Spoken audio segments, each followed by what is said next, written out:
Very good morning, students. आज lesson number 14 અને lesson number 14 ના અગત્યના પોઈન્ટ હતા નિવસન તંત્ર દ્વારા દ્રવ્યનું ચક્રીયકરણ, ઉર્જાનું સદીશવહન. એમાં એક સ્થળ એક્ઝામ્પલ અને જલગ એક્ઝામ્પલ દ્વારા એની પૂર્ણાહુતિ કરી. નિવસન તંત્રની રચના કરતા ઘટકો, બરાબર, જેની અંદર ઉત્પાદકો થી આપણે શરૂઆત કરી. ઉત્પાદકો એટલે લીલી વનસ્પતિ. ત્યાર પછી તમે એની અંદર જોયું તે પ્રમાણે કુલ પ્રાથમિક ઉત્પાદકતા, વાસ્તવિક પ્રાથમિક ઉત્પાદકતા, દ્વિતીય ઉત્પાદકતા, અને એ પોઈન્ટ્સ પૂરા થયા બાદ આપણે જે પોષક દ્રવ્યનું ચક્રીયકરણ છે એને પણ માઇન્ડની અંદર ફિટ કરી. અને હવે એ ચક્રીયકરણની પ્રક્રિયા માટે કોઈ પણ નિવસન તંત્રની અંદર આવતો આ અગત્યનો પોઈન્ટ, ધેટ ઇઝ વિઘટન.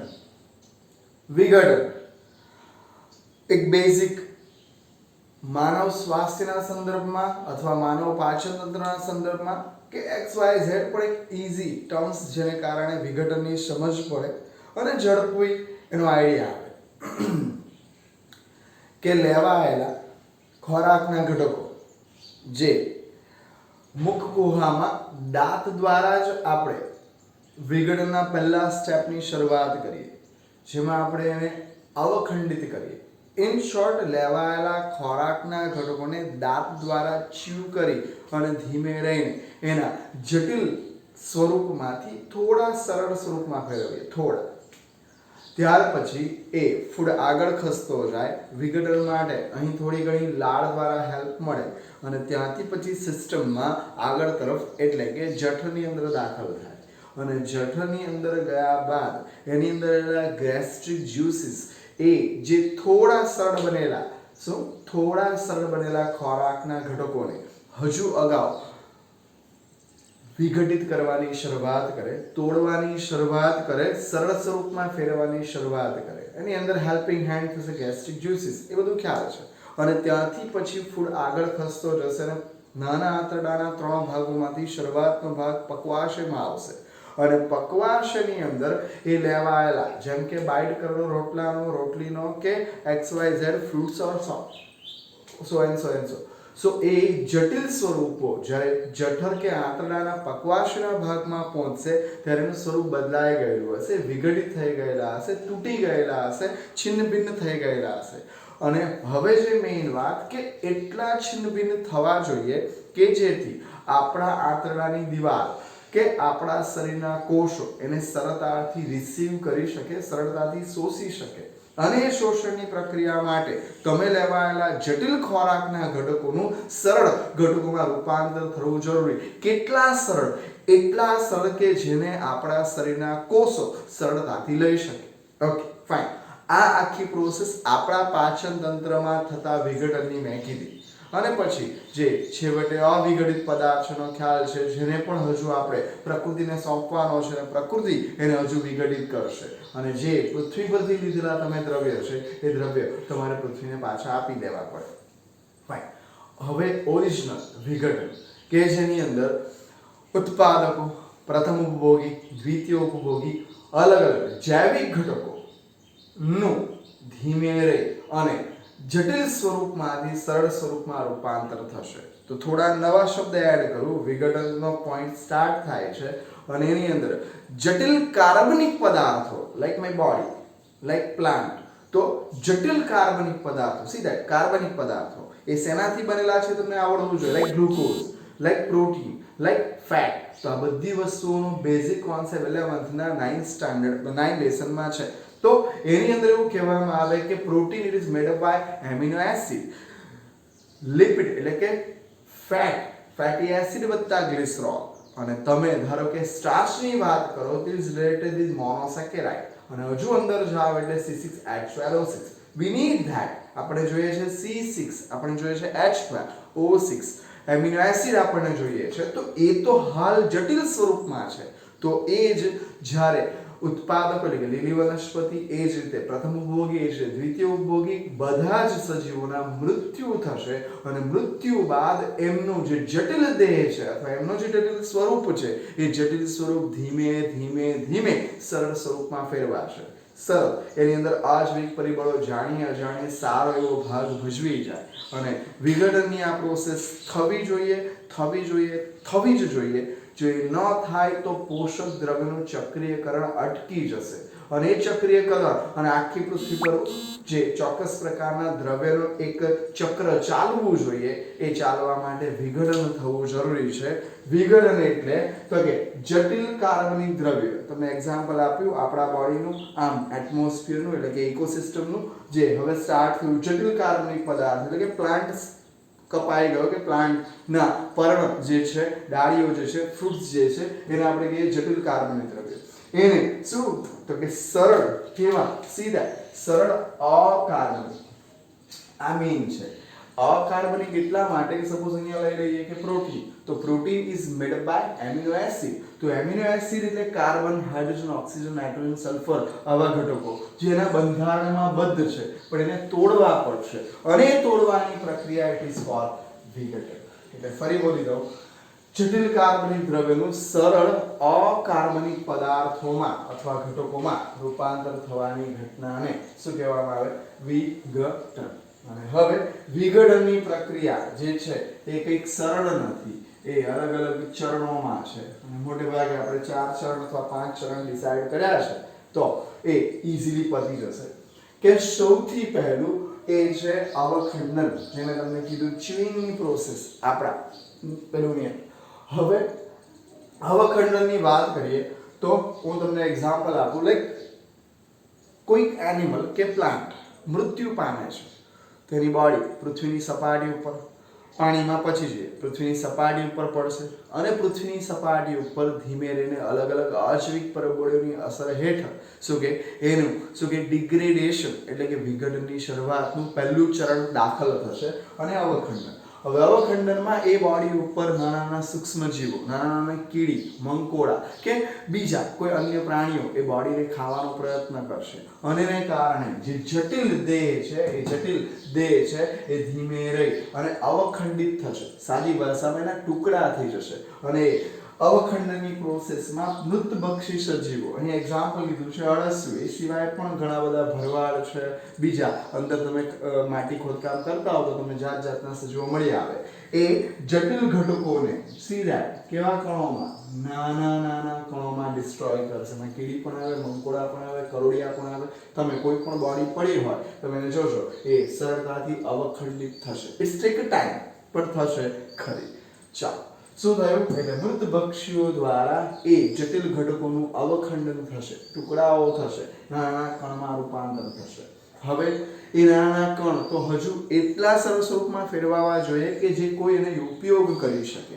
અને આમ જાણો છો કે ઉત્પાદકો એટલે કે લીલી વનસ્પતિ જ મેઇન છે જે એને શોષી શકશે, એબ્ઝોર્બ કરી શકશે. સેકન્ડ સ્ટેપ, આ છૂટા પડેલા પૃથ્વી પર છવાયેલા દ્રવ્યનું શું થવું જોઈએ? સેકન્ડ સ્ટેપ, ધોવાણ થવું જોઈએ. અને હા, જે ડેડ બોડીની વાત કરી તે પણ બહુ જબરદસ્ત છે. અને બીજી એક હું વાત કરી એની સાથે જ નથી આપ્યું કે તમે જે ફૂડ લેવ છો અને ફૂડ છેવટે અપાચિત ખોરાક એને મળ સ્વરૂપે ત્યજો છો તો એ ત્યજાયેલા કાર્બનિક ઘટકો પણ બહાર એટમોસ્ફિયરમાં આવીને એટલે કે પૃથ્વીની સપાટી પર આવીને ધીમે ધીમે ધીમે નાના નાના કણમાં રૂપાંતરિત થશે. જે રીતે ગાયનું છાણ અથવા કાવડંગ, તો એ જે વેરાયટી છે ગાયે પોતે ગ્રાસ ઉપભોગ કર્યો, એ ગ્રાસ એની સિસ્ટમમાં ધીમે ધીમે ધીમે ધીમે ભરડાય, કચડાય અને તમે એને નાના નાના કણોમાં જોયો અને એટલે જ છાણા આપણે કહીએ છીએ એને તમે સળગાવી શકો કારણ કે મેક્સિમમ વનસ્પતિ જ ઘટકો છે. જ્યારે સળે છે તે વખતે એની અંદરથી ગેસ પ્રોડ્યુસ થાય છે. સો તમને આ સાયકલમાં આઈડિયા હોવો જોઈએ કે જે ચોક્કસ પ્રકારનું છાણ પૃથ્વીની સપાટી પર ગાય ભેંસ દ્વારા ત્યજવામાં આવે તો ધીમે રહીને એની અંદર રહેલા ઘટકો શું થવા લાગશે? અવખંડિત થશે. ક્લિયર? હવે ધોવાણ કે પાણી, હવા, ભેજ, ઝાકળ ધુમ્મસ આવા અલગ અલગ પ્રકારના ઘટકો આને ન્યાય આપશે. પણ એમાં મેઇન ઘટક છે પાણી. એટલે કે આવા પડી રહેલા પૃથ્વીની સપાટી પર પડી રહેલા ઘટકો એની અંદર પાછા જલદ્રાવ્ય જે છે એવા અકાર્બનિક પોષક દ્રવ્યો ભૂમિના ફર્સ્ટ લેયરમાં પ્રવેશે. એટલે વરસાદ પડે ને વરસાદ જે છે એ જમીનના કણોની અંદર જવા માંડે તો જમીનના કણોની અંદર જ્યારે એ એબ્ઝોર્બ થાય છે ત્યારે ભૂમિના સ્તરમાં પ્રવેશે છે અને જોઈ લો બહુ સરસ શબ્દ છે અનુપલબ્ધ ક્ષાર તરીકે શું થઈ ગયા અવક્ષેપિત. You understand that chemistry word PPT એટલે કે અવક્ષેપન તરીકે ઓળખવામાં આવે અને એ અવક્ષેપિત થઈ જાય છે. ફરી બોલી દઉં, પહેલા અવખંડન થયું, અવખંડન બાદ અલગ અલગ પરિબળો દ્વારા એનું ધોવાણ થયું ને ધોવાણ થયા બાદ એ જમીનની સપાટીની અંદર દાખલ થવાની શરૂઆત થાય છે.